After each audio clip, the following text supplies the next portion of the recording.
Hello, my name is Bobby, and in this video I'm going to be taking you through one of the latest feature releases for Behaviours on ScriptRunner for Jira Cloud.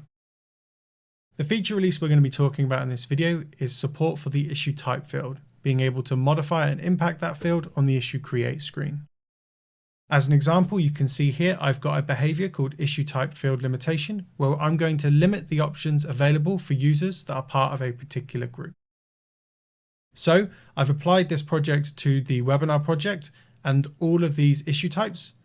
These issue types are all the issue types available for Project Webinar because I want this script, I want this behavior to execute regardless of what issue type the user starts trying to create.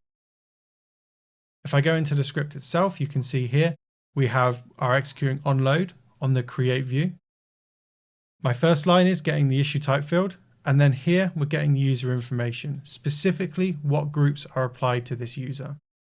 We then check to see if this list of groups includes the group developer. And if it does, we apply this function here, set options visibility, to limit the visible options available in the issue type field.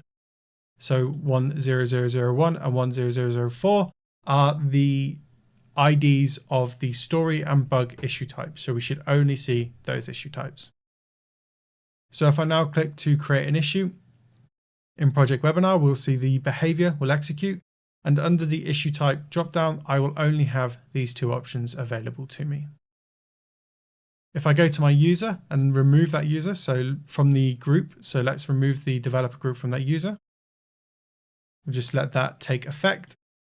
Now what will happen is we should get the if check will fail and we should have all of the options available to us when we go to create an issue.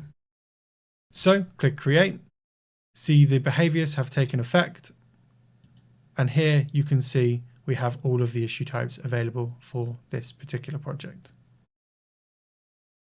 Thank you very much for your time. Have a great day.